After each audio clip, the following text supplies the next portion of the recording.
Hello, this is Helen's story. I haven't finished my menopause journey yet, and I can't tell you exactly when it started either, but I think this is probably true for most of us. For me, it began 6 years ago when I was about 43. I started having thoughts and feelings I'd never had before. Insecurities, doubts, and some unsettling thoughts led me to start questioning my mental health for the first time in my life.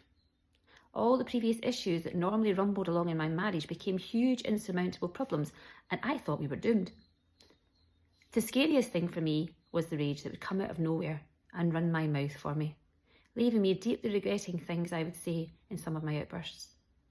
I read that my Mirena coil could sometimes cause mood changes, particularly in the first few months. So I partly put it down to recently having a new one fitted. And I also started having some counselling to help make sense of my thoughts and understand whether I was being rational or not.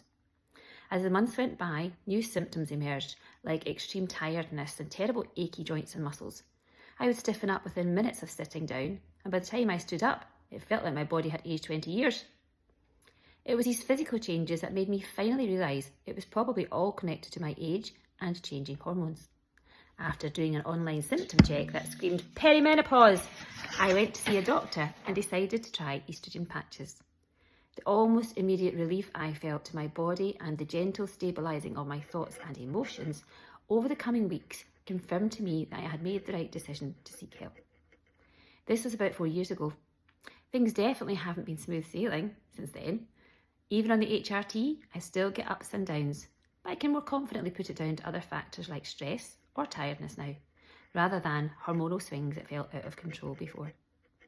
Now I know a bit more about what my body is going through, I feel much more motivated to look after myself in other ways too, in terms of getting enough sleep and trying to make healthy choices when it comes to what I eat and how active I am. I wish I had known in my 30s that these kind of emotional issues could strike in my early 40s without any changes to my periods or a hot flush in sight. I would tell my younger self, "You're not going mad. Your body is changing.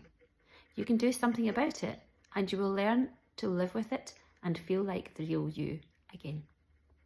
I'm grateful to Helen for sharing her story because there are lots of common themes in what she says.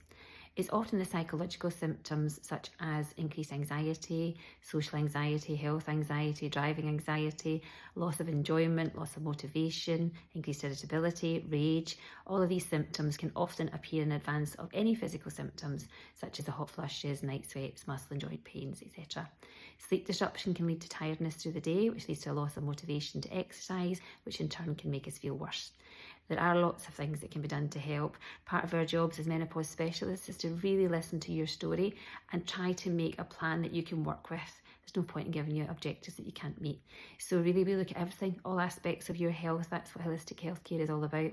And of course we advise on whether or not HRT, which is gold standard for the treatment of perimenopause and menopause symptoms, is appropriate for you and help you to make a decision about what's right for you.